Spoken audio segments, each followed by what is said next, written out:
Bismillahirrahmanirrahim. Allah Subhanahu wa taala berfirman, "Wa ma umiru illa liya'budullaha mukhlishina lahuddin." Tidaklah mereka diperintahkan kecuali untuk beribadah kepada Allah dalam keadaan ikhlas dan hanya semata-mata untuk agama Allah. Di dalam sebuah hadis yang sangat terkenal, Rasulullah SAW bersabda, "Innamal a'malu binniyat wa innama likulli imri'in ma nawa." Sesungguhnya semua amal itu, semua perbuatan, semua ibadah tergantung kepada niat. Dan sesungguhnya seseorang diberikan balasan sesuai dengan apa yang dia niatkan. Dalam hadis yang lain Nabi juga bersabda, sesungguhnya Allah tidak melihat kepada rupa kalian, Allah tidak melihat kepada perbuatan kalian, Allah tidak melihat kepada harta kalian, tetapi Allah melihat ke dalam hati kalian. Ayat-ayat dan hadis-hadis yang barusan kita dengarkan ini semuanya menjelaskan kepada kita tentang pentingnya ikhlas dalam beramal. Karena ikhlas itu bisa dikatakan sebagai nyawanya amal soleh. Amal soleh yang tidak dibarengi dengan keikhlasan seperti jasad tanpa nyawa, maka dia disebut sebagai mayit, orang yang mati. Dan orang yang mati, mayit ini tidak bermanfaat, tidak bisa memberikan manfaat, tidak juga memberikan mudarat, tidak bernilai. Bangkai tidak bernilai. Sesuatu bernilai ketika ada ruhnya, ada nyawanya. Begitu juga dengan teknologi. Kita memiliki perangkat yang bagus, tetapi kalau tidak ada softwarenya, tidak ada datanya, maka tidak bernilai. Masihkah kita ingat ketika misalnya kita mengalami musibah, handphone kita rusak, laptop kita rusak. Memang kita sedih karena perangkatnya, handphonenya rusak. Tapi apa yang paling kita sedihkan? Rasa kehilangan apa yang paling besar muncul ketika handphone kita rusak? Bukan handphonenya, kita bisa membelinya. Tetapi yang paling berharga yang kita ngerasa kehilangan itu adalah datanya, fotonya, chatnya, beberapa file yang sengaja kita simpan di perangkat itu. Itulah nilainya ikhlas di dalam amal. Sehingga kata Nabi, Allah tidak melihat perangkatnya, Allah tidak melihat packagingnya, casingnya, tetapi Allah melihat data yang ada di dalam perangkat tersebut. Kalau kita analogikan dengan perangkat ataupun handphone. Makanya niat ikhlas itu menjadi syarat yang sangat penting dalam beramal. Orang bisa saja beramal dengan amalan yang luar biasa sampai membuat malaikat merasa cemburu. Tetapi kalau niatnya melenceng, maka amalannya sama sekali tidak bernilai di mata Allah Subhanahu wa taala. Bagaimana cara kita belajar tentang ikhlas agar amal kita diterima oleh Allah dan Allah membalas kita pahala ataupun jaza balasan itu tergantung niat, bukan tergantung amalan. Ada orang yang beramal dengan amalan kecil tetapi karena niatnya karena Allah, maka Allah membalas niatnya. Ada bahkan orang yang ketika beramal dia salah, dia keliru, dia lupa, tetapi niatnya benar, maka Allah memberikan dia balasan seperti niatnya, bukan seperti amalannya.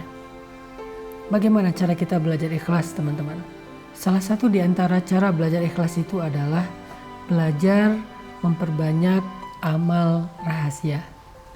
Karena amal soleh itu ada dua, ada sirran, ada alaniyatan. Ada sirran, ada jahran. Amal itu ada yang rahasia, ada yang tampak. Kita mungkin selama ini banyak sekali menampakkan amal-amal kita kepada makhluk, kepada manusia. Kita posting, kita story, kita feed, kita update status, kita sampaikan ke teman kita ceritakan ke orang banyak, kita lakukan di depan orang yang melihat kita. Ini adalah amalan-amalan yang tampak. Amalan ini baik, tetapi tidak melatih keikhlasan kita. Kita akan mudah sekali ikhlasnya terganggu ketika orang menghargai kita, memuji kita, komennya komen-komen yang baik, mendoakan kita, bahkan mungkin menyebut-nyebut kebaikan kita. Sehingga kita nggak pernah belajar ikhlas. Ketika kita nggak belajar ikhlas, amalan-amalan yang tadi luar biasa bisa saja rusak dan tidak bernilai di mata Allah Subhanahu wa taala. Maka untuk belajar ikhlas itu, coba kita belajar menikmati amalan rahasia. Ini adalah kunci ikhlas yang luar biasa. Belajar menikmati amalan rahasia. Apa amalan rahasia? Amalan yang tidak ada yang tahu kecuali kita dengan Allah saja. Amalan yang bahkan mungkin orang terdekat dengan kita nggak tahu. Pasangan kita nggak tahu, orang tua kita nggak tahu, anak kita nggak tahu, sahabat kita nggak tahu, apalagi netizen nggak tahu. Cuman Allah kemudian kita saja yang tahu. Coba tanya sama diri kita masing-masing. Udah berapa banyak amalan yang kita lakukan secara diam-diam? Udah berapa lama kita melakukan satu kebaikan secara rahasia, biar Allah saja yang tahu. Kita sama sekali nggak ingin manusia tahu. Bahkan kita merasa sedih ketika ada orang yang tahu. Kita merasa sedih ketika ada orang yang mendapati atau melihat kita melakukan itu. Apalagi sampai dia menceritakan kepada yang lain. Kita akan bermohon kepada dia. Kita akan begging sama dia, please jangan ceritakan ini kepada siapa-siapa. Kenapa? Karena kita nggak ingin ada siapapun yang tahu. Disitulah kita belajar ikhlas. Tanyakan kepada diri kita, berapa banyak amalan yang kita lakukan secara diam-diam? Berapa banyak? Berapa lama? Disitulah kita belajar ikhlas. Kalau kita udah biasa menikmati amalan yang hanya kita tujukan di hadapan Allah, amalan zikir, sholat, tilawah, sedekah, kita lakukan secara dawam dalam waktu yang lama dan kita tetap menjaga kerahasiaannya daripada manusia, insya Allah kita termasuk orang yang mukhlisin lahuddin. Orang yang seperti ini gak mudah digoda oleh syaitan.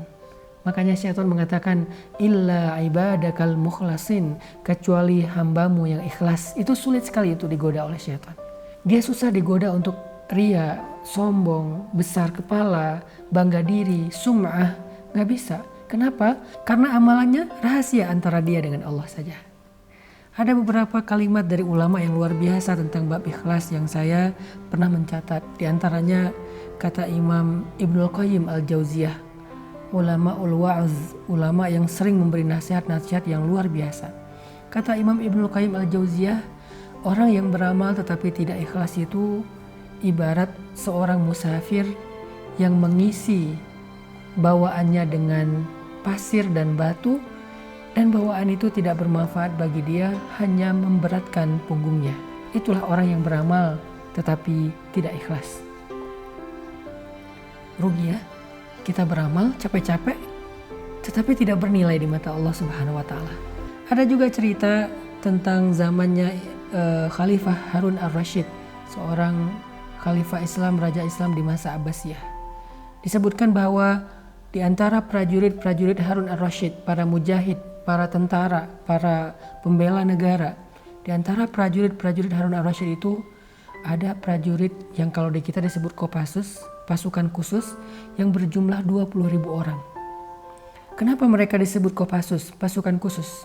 Bukan hanya karena mereka ahli, bukan karena skill mereka, tetapi yang luar biasanya Kopassus di zaman Harun ar-Rasyid ini disebut pasukan khusus. Pertama, mereka tidak tercatat di dalam catatan para prajurit secara resmi. Tidak dicatat. Kenapa tidak dicatat? Agar tidak diketahui oleh siapapun.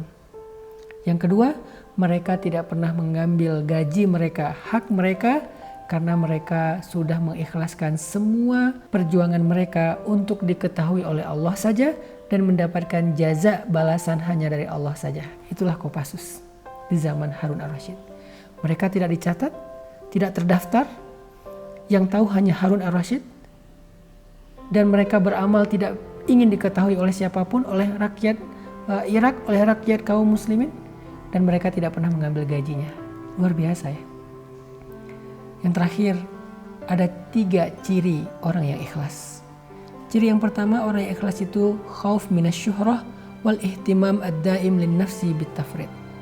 Al khauf minasyuhrah wa mahabbatul amal as-samit. Itulah ciri yang pertama. Orang yang ikhlas itu takut terkenal, takut diketahui orang, takut dibicarakan orang, takut dipuji orang. Kita kadang-kadang kecewa kalau ada kebaikan kita tidak dihargai. Tapi orang yang ikhlas justru takut ketika dihargai. Kita kadang-kadang ngerasa kecewa ketika amal baik kita itu tidak dipuji. Orang yang ikhlas justru takut dipuji, bahkan dia menangis ketika dipuji. Kita kadang-kadang ngerasa kecewa ketika ada yang kita lakukan luar biasa tidak diketahui orang banyak, tidak di like, tidak di komen, tidak di view, tidak di repost. Orang yang ikhlas justru takut ketika di repost. Takut ketika di view, takut ketika di like. Apakah kita seperti itu? Ciri yang kedua kata para ulama, irda'ullah walau bi iskhatin nas. Dia lebih mengutamakan ridha Allah walaupun dia dihina oleh makhluk. Buat dia gak apa-apa ketika dia dihina, direndahkan, diremehkan oleh manusia selama Allah ridho kepada dia. Ridho siapa yang kita cari? Ridho istri kah? Ridho suami kah? Ridho orang tua kah? Ridho pasangan kah? Ridho sahabat kah? Ridho followers kah? Atau ridho Allah? Dan yang terakhir, adamul ihtimam bin nata'ij bal bil amal wal jihad. Orang yang ikhlas itu tidak terlalu perhatian dengan hasil. Ada orang yang ketika beribadah, berdoa, kemudian hidupnya tidak semakin membaik, kerjaannya tidak semakin sukses, karirnya tidak semakin melejit, dia kecewa dengan ibadahnya. Dia bertanya kepada Allah, ya Allah, kurang apa lagi dari saya? Seolah-olah Allah itu tidak menghargai kebaikan dia, ibadah dia. Ini bukan orang yang ikhlas. Orang yang ikhlas, dia beribadah kepada Allah, dia mengharapkan kebaikan di sisi Allah, tetapi hasil yang dia dapatkan dalam kehidupan dunianya tidak akan mempengaruhi semangat ibadahnya. Mudah-mudahan kita termasuk orang yang ikhlas di bulan Ramadan dalam semua amal-amal soleh kita. Ingat, catat, belajar ikhlas salah satunya adalah dengan menikmati ibadah rahasia. Barakallahu fikum.